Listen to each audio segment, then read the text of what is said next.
Allez, c'est bon. Allez, Daf Mem Tet, page 49, Masechet Shabbat, Perek Revi'i. Nous nous sommes arrêtés aux 2 points, la 4e ligne en partant du haut.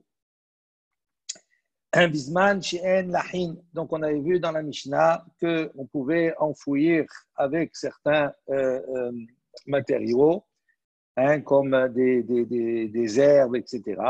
Mais à condition she'en lahin qu'ils soient humides, qu'ils soient mouillés. Or, s'ils sont mouillés, à ce moment-là, on ne peut pas faire la atmana avec.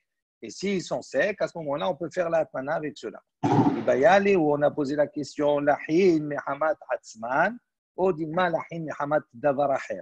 Est-ce que lorsqu'on a dit qu'il soit humide. Hier, l'enregistrement n'avait pas jusqu'à la Mishnah hier. Non, l'enregistrement hier, jusqu'aux 2 points. Parce que même hier, Harry demandait on va pas jusqu'à la Mishnah et vous avez dit non. Donc normalement, on a Non, on n'est pas à la Mishnah encore. On est aux 2 points, je t'ai dit, en partant d'en haut, la ligne 4. Ah, okay. Même tête. Ok. D'accord? Donc, on a posé la question. Ibaya, Léo, nous ont posé la question. Lahin mehamat atzman ou dilma lahin mehamat davaracher. Est-ce qu'ils sont humides d'eux-mêmes, d'accord, par leur nature d'eux-mêmes, ou bien est-ce qu'ils sont humides par une autre chose, c'est-à-dire on a mis de l'eau. Donc, si on a mis de l'eau, est-ce qu'à ce moment-là, ça les interdit, ou bien il faut impérativement qu'ils soient lahin humides par eux-mêmes? Tashma, viens, écoute. Lo beteven, velo bezagin, velo bemochin, velo ba'atzavim, bizman shehen lahin. Donc, on a dit dans la Mishnah, non, ni avec de la paille, ni avec les peaux des raisins, velo bemochin, ni avec cette matière-là, le coton, etc., tout cela, on avait dit mochin, velo ba'atzavim, et ni également avec des herbes, uniquement bizman shehen lahin, au moment où ils sont mouillés. Si tu vas dire maintenant qu'ils ont été mouillés à cause d'une autre chose, Shapir, on comprend bien. C'est pour ça que c'est interdit. Ça veut dire que c'est interdit parce que c'est mossif, hevel, ça rajoute de la chaleur. Et là, Yamrat, mais si tu vas dire lahin, qui sont humides, qui sont mouillés, mehamat atzman, par eux-mêmes, de leur propre nature, il dit mochin, lahim, mehamat atzman, him ishkahat la. Il dit, ces mochines-là, on avait dit, c'était des tissus, etc. La matière avec laquelle on faisait des feutres, la feutrine, des feutres. Il dit, eux, lahin, ils ne sont pas lahin, mais amat atzman. Ils sont secs dans leur nature à eux. Donc, comment on peut dire que s'ils sont lahin, c'est interdit, s'ils sont secs, c'est permis? Il dit, non, mimerta, debene, amte, atme. Il dit, non, on parle dans un cas, on parle par exemple de laine, la laine qu'on a arrachée, qui se trouve entre les cuisses des animaux, des moutons. Là-bas, donc, comme c'est là, il y a de la transpiration, etc. Tout cela, donc ils sont lahin, ils sont humides par Muhammad Atman, par eux-mêmes. Et on parle dans ce cas-là. Il dit, Ve'atani Rabbi Oshaya, Tomnin, Bechsut, Yevesha, Bipirot, Yeveshin, Avalo, Birsut, Laha, Velo, Birsut, Lahin. Donc, il dit, voilà, on a un enseignement, toujours on pose la même question. Il dit, voilà, pourtant on a enseigné. Tomnin, on peut enfouir birsout avec des vêtements, des habits secs, ou biperot, yeveshini, avec des fruits qui sont secs. Avalo birsout, mais on ne peut pas donc enfouir, faire la atmana, avec kesut laha, avec des habits mouillés, des tissus mouillés, velo biperot nahin, et ni également avec des fruits qui sont mouillés. Kesut laha, mehamat atzma, il repose la même question. Il dit que des habits comme cela, du tissu, qui sont mouillés par eux-mêmes, où on peut trouver cela? Ce n'est pas mouillé dans la nature, ça veut dire qu'on les a mouillés. Il dit non, mi marta de bene am atme. Il dit la même réponse, il donne la même chose. Il dit on parle ici de laine qui a été arrachée, d'accord? On a fait comme cela avec à ce moment-là le tissu, de laine qu'on a arrachée d'entre les cuisses des moutons et qui sont mouillés par leur zéa, par leur transpiration. Matnitin, nouvelle Mishnah. Tomnin, Birsut ou Bepirot, Bekanfe Yona ou Bin Soret Shel Harashim ou Bin Oret Shel Pishtan. Daka, selon le Rif et le Roche, il faut l'enlever ce mot Daka. Rabbi Uda Oser, Bedaka ou Matir Begassa. Donc on traduit, on peut enfouir Birsut avec du tissu ou Bepirot et avec des fruits, Bechan Feyona avec également des plumes de colombe, ou bin Soret Shel Harashim également avec de la sciure de menuisier, ou bin Oret Shel Pishtan et avec de l'étoupe de lin, pardon. Rabbi Yehuda, il précise, il osser, lui, il interdit Bedaka, il interdit si c'est fin. Ou Matir Begassa, en revanche, il permet si c'est grossier. Maintenant, on verra dans la Gemara sur quoi Rabbi Yehuda il parle. Gemara. Amar Rabbi Yanai, Tfilin tzrichin guf naki ke Elisha ba'al kenafaim. Donc Rabbi Yanai, il a enseigné, il a dit les tfilin, pour mettre les tfilin, tzrichin guf naki. Il faut qu'on ait un corps qui soit propre, comme Elisha ba'al kenafaim, comme Elisha, le maître des colombes, des ailes, en vérité.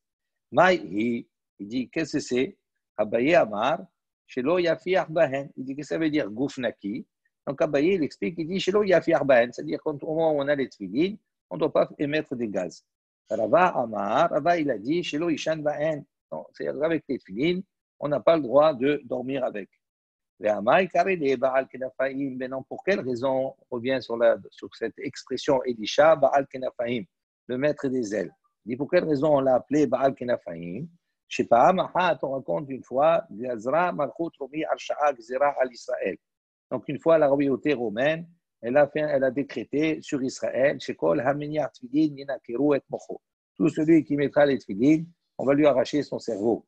Il y a Elisha et Elisha, le prophète, Miniham, eux, lui, ils mettaient les tefilines. Lui, la chou qui est sorti donc, dans le marché, Ra'ao Kasdor. On dit à ce moment-là, il y a un officier romain qui l'a vu. Ahar, Ehad, donc Kaftor Ehad, un officier romain, Ratz Mipanav, donc il a commencé à courir, il s'est sauvé de lui, Elisha, et l'officier lui a couru après pour le rattraper.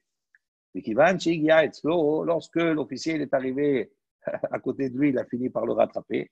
Netalan, Merosho, Ve'ahazan, Beyado.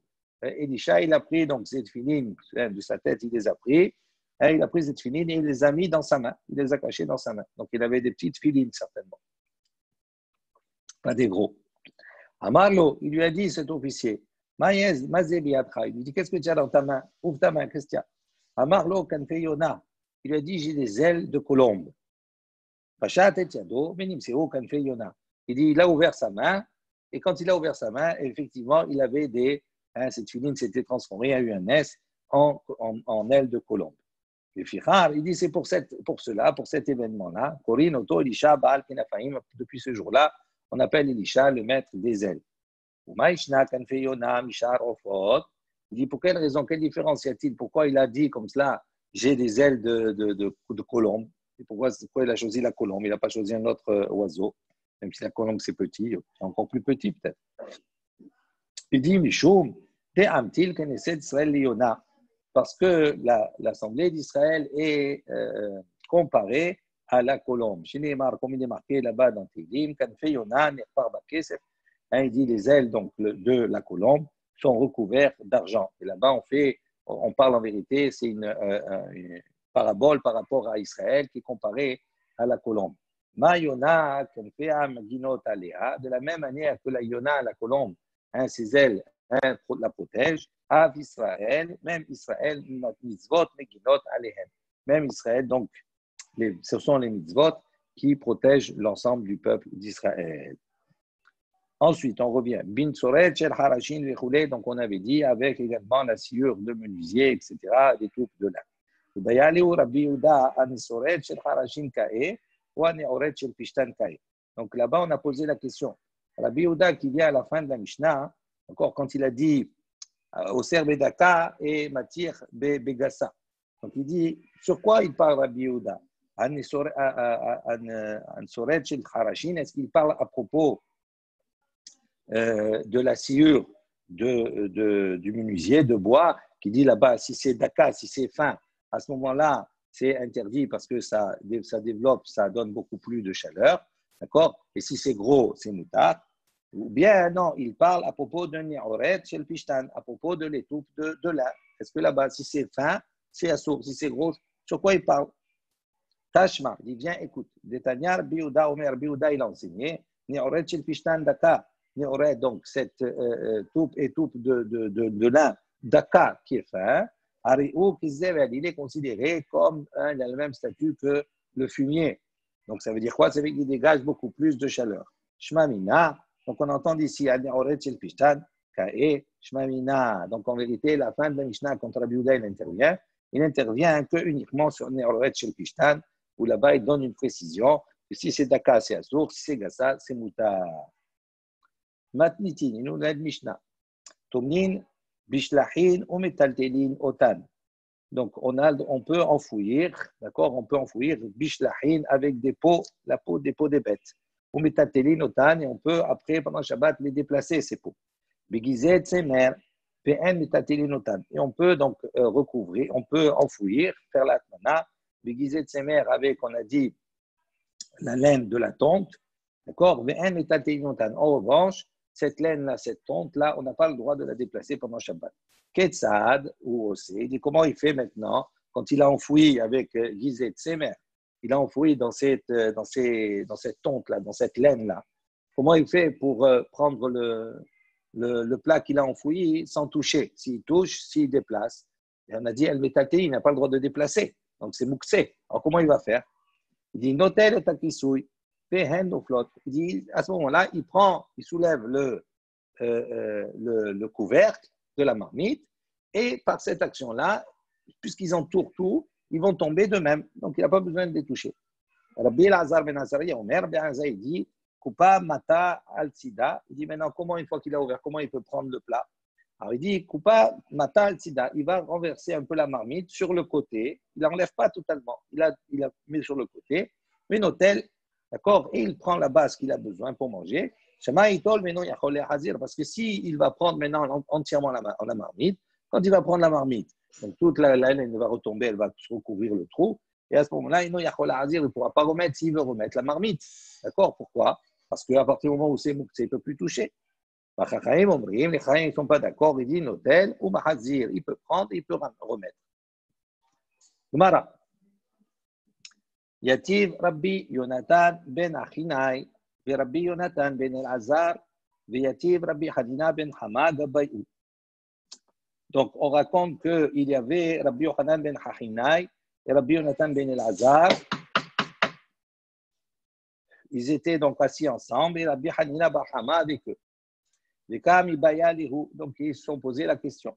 Shelahin shel Baal Abayit Nan. אבל של אומן, כיוון דקפיד עליו, לא מטלטלינן להו, או דילמה של אומן תנן, וכל שכן של בעל הבית. Donc, ils ont posé la question. Ils ont dit, Shlachin shel Baal Abayit, est-ce que dans les pots qu'on parle, on a dit on peut enfouir avec des pots, d'accord, et on peut les déplacer. De quel pot on est en train de parler? Il dit, est-ce qu'on parle des pots shel Baal Abayit, c'est-à-dire des pots qui appartiennent à un particulier? D'accord, aval shel Oman, mais si ce sont des pots d'un artisan, il dit, puisque l'artisan, lui, il est capide, il fait très attention à ses pots, qui ne s'abîment pas ni rien, parce qu'il va les vendre. Donc, c'est sûr qu'à ce moment-là, l'homme est un métal ténina, et où on n'a pas le droit de les déplacer. Ou bien, non, Dilma chez l'Ouman, peut-être qu'on parle même des pots d'un Ouman, c'est-à-dire d'un artisan. Et donc, si pour l'artisan on permet de les déplacer, mais pour le Sheken, chez le Baal Abayit, il y a plus forte raison des pots qui appartiennent à un particulier. Ça, c'est la question qu'ils ont posée.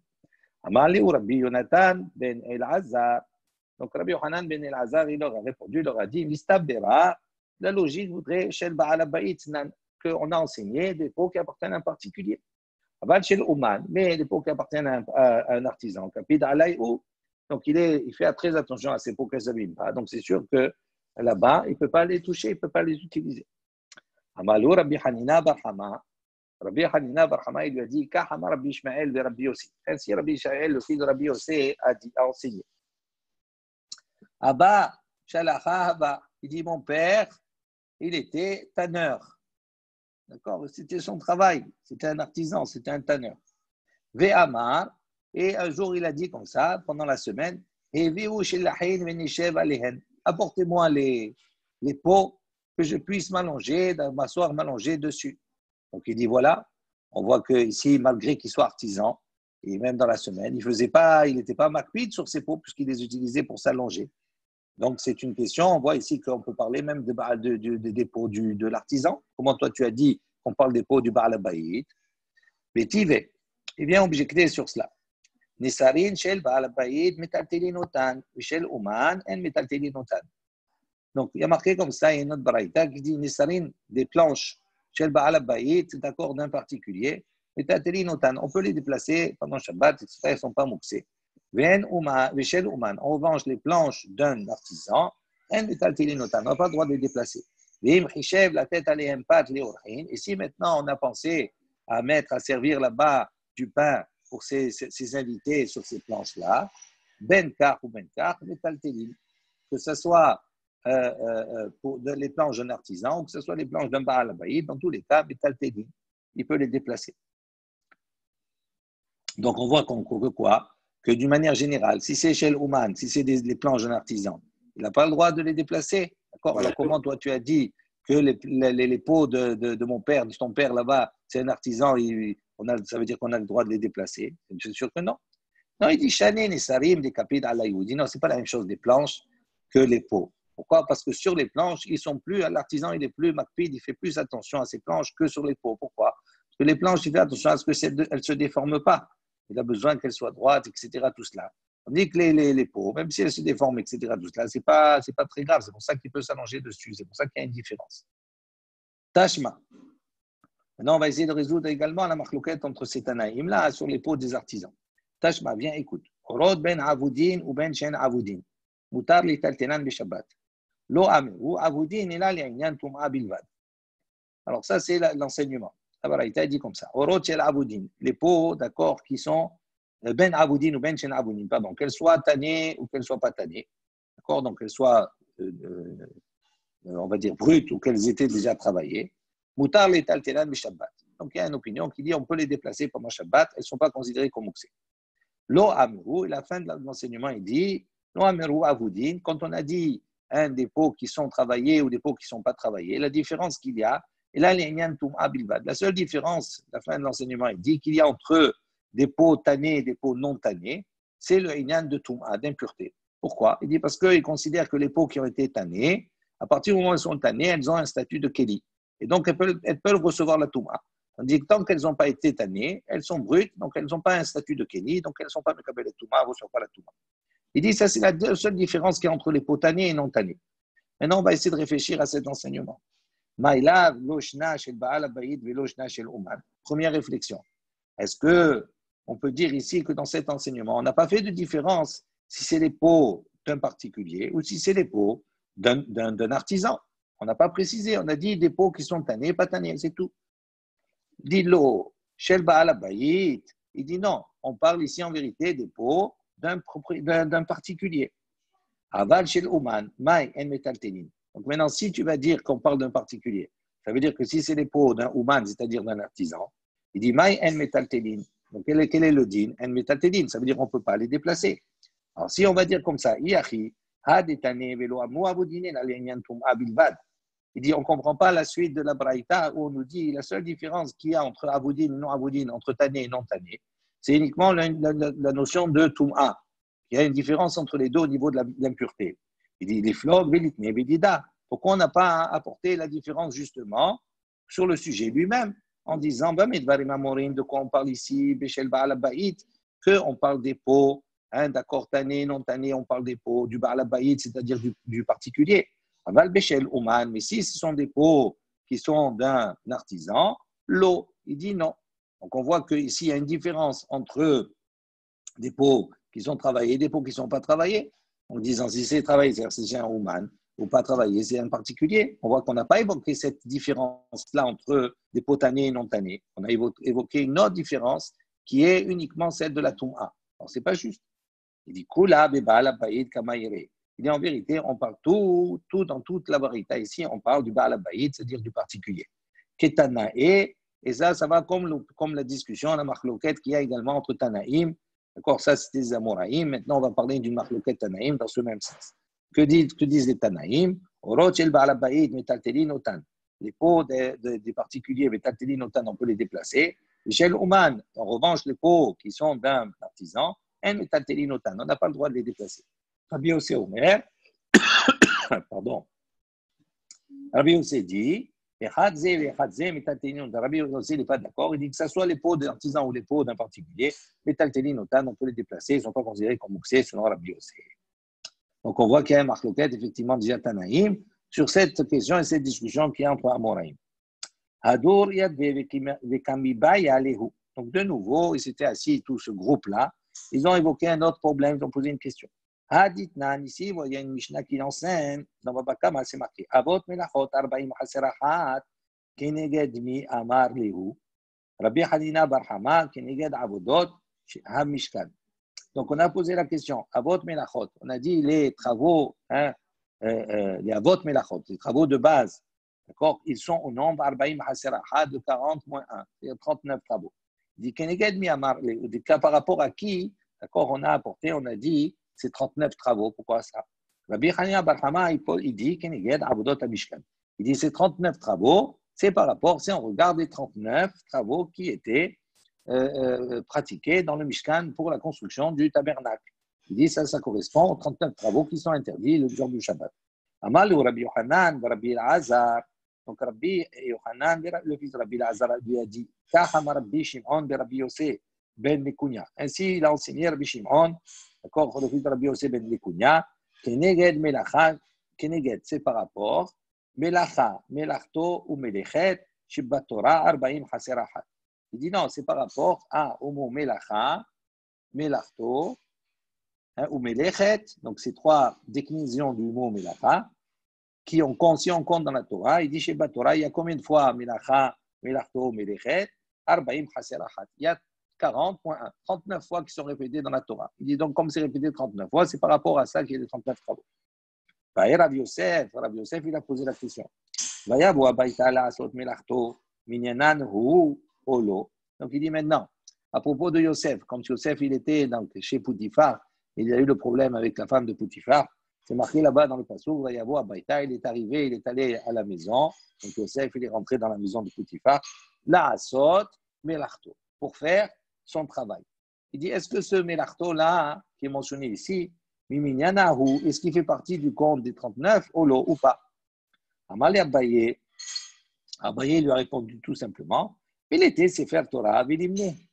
Il a dit, ben, tu n'as qu'à apporter un Sefer Torah, on va compter. Voilà. On ne se casse pas la tête maintenant. D'accord? Apporter Sefer Torah, on va compter. Il dit, Milo Amar Abba, Bar Barhana Amar Rabbi Yochanan. Donc il dit également, Milo Amar Abba, Rabbi Barhana a dit au nom de Rabbi Yochanan, d'accord? On rapporte une même, un cas similaire, d'accord? La réponse qui est similaire, on ne sait pas dans quel domaine il a répondu, dans quel sujet il a répondu, mais il a répondu de la même chose. Il a marqué là-bas, Rabbi Yochanan, il avait dit, Lo zazu misham achiviu sefer Torah ou minaum.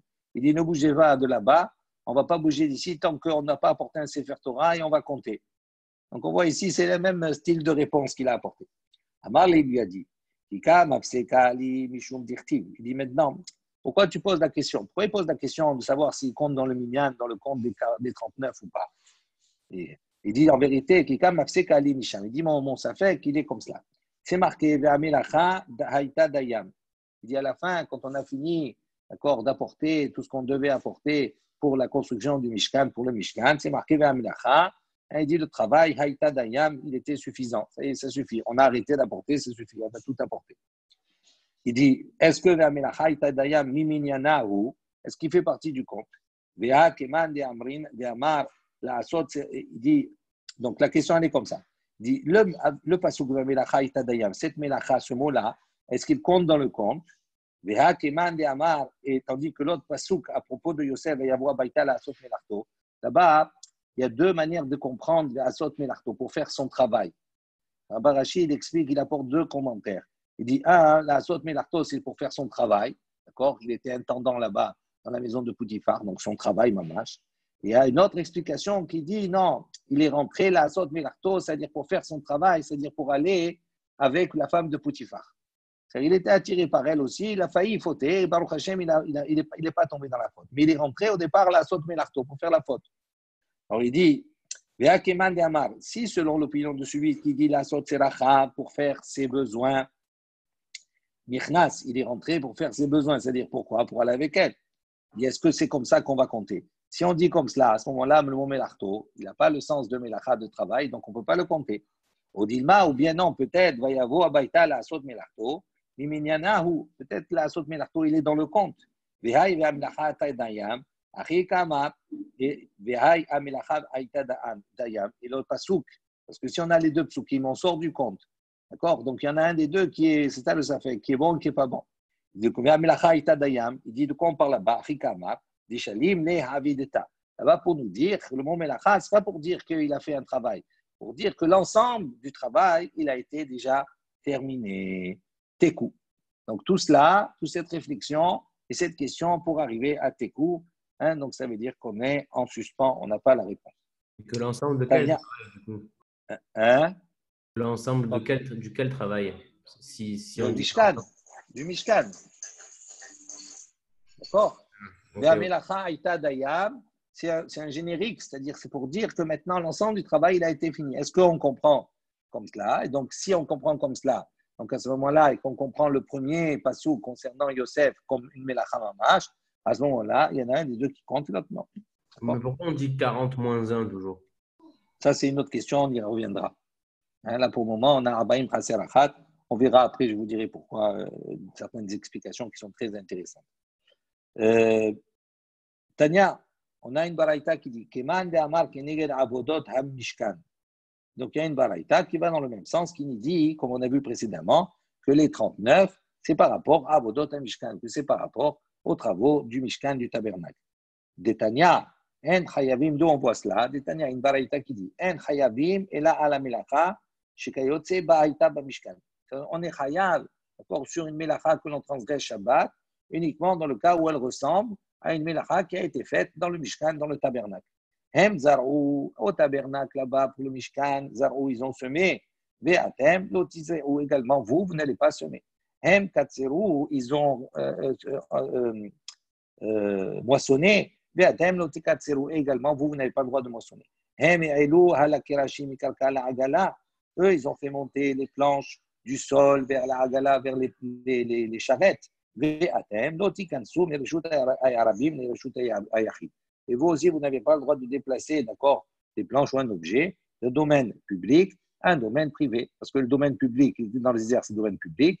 Et quand ils faisaient monter les planches du sol sur la charrette, c'est Reshut Yahid. Donc c'est pour ça qu'on n'a pas le droit de faire de Reshut Arabim à Reshut Yahid. Eux, ils faisaient descendre des planches, d'accord, mais Agala, la karka, de la charrette vers le sol. Donc, et vous n'avez pas le droit également de déplacer du domaine privé à un domaine public. Eux, ils faisaient passer également des planches, etc., d'une charrette à une autre charrette. Et vous également, vous n'avez pas le droit de faire passer d'un domaine privé à un domaine privé. Pose la question, mais il dit de domaine privé à un domaine privé. Qu'est-ce qu'il a fait? Il n'y a rien de mal, ce n'est pas interdit. D'un domaine à l'autre, ça va, mais les deux, il dit Abaye et Rabat les deux, ils ont dit Veitema Rabbi Rav Ada Bar Ahava. Il y a des gens qui disent c'est Rav Ada Bar Ahava, mais Reshut Yahid, les Reshut Yahid, des Reshut Rabbi. Il dit non, ici on parle dans un cas, ils ont passé de domaine privé à un domaine privé en passant par le domaine public. Et là, c'est pas bien. Ensuite, on avait dit Begizet Semer Ve'en Metaltelin. On a dit on peut maintenant enfouir, faire la Atmana Begizet Semer avec donc de la laine, de la tonte. Ve'en Metaltelin, en revanche, on ne peut pas la déplacer. Amar Rava, Loshanu Ila Shilo Taman Bahen. Il dit, Rava, il précise, il dit, quand on a enseigné ça uniquement Ila Shilo Taman Bahen, dans le cas où on n'a pas enfoui avec ces Gizet Semer, avec cette laine de la tonte. Taman Bahen, mais si on a enfoui, on les a utilisés pour enfouir depuis la veille de Shabbat, on peut à ce moment-là les déplacer. Ça, c'est la précision de Rava. Et on vient objecter sur Rava. Haoum et Rabbanan bar Yomé. Donc, il y a Haoum et Rabbanan, on raconte qu'il y a un élève, bar Yomé, un élève du jour. Une fois, il est venu, les Rava, dans le cours de Rava. Il a dit là-bas, donc, Tomnin begizet semer, vien metaktelinotan. Donc, il a enseigné là-bas, il a enseigné Tomnin begizet semer. On peut enfouir avec de la laine de la tente, vien metaktelinotan, mais on n'a pas le droit de les déplacer.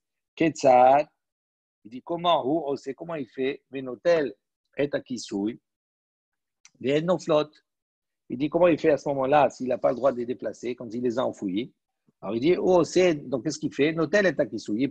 Il enlève le Kisui, le couvercle, d'accord, de la marmite. Les haines non flottées à ce moment-là, elles vont tomber d'elles-mêmes. Et là, itmar, itmar. Il dit, non, mais si maintenant tu vas enseigner, voici comment il faut enseigner. Amar arava, lo shanu, ila shelo yechadan, le atmana.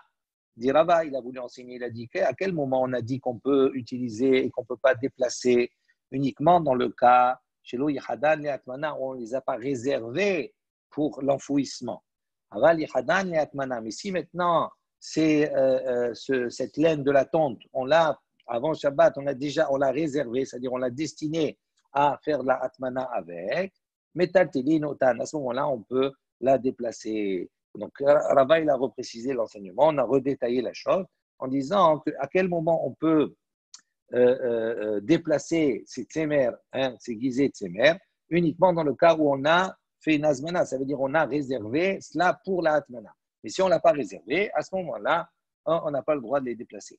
Itmad Nami, on a un enseignement qui va dans ce sens. Kiata Rabin, lorsque Rabin est venu à Marabi d'Israël en Babylone, de Babylone en Israël, à Marabi Yaakov, d'Israël en Babylone, à Marabi Yaakov, à Marabi Yazib, Ben Shaoul, donc Amar Rabbi, tout ça au nom de Rabbi, Lo Shanou, et là, Shelo Yehadan, les Atmana, uniquement dans le cas, on voit dans le même sens, le même enseignement, qu'on ne les a pas réservés à la Atmana pour l'enfouissement. Aval Yehadan, la Atmana, mais si on les a réservés pour l'enfouissement, Metal Teli, Notan, on a le droit de le déplacer. Voilà, on s'arrête là aujourd'hui. On reprendra le Hashem dimanche, les deux dates. Chazak ou Baruch, excellent. Bruchim Tiyou. Voilà.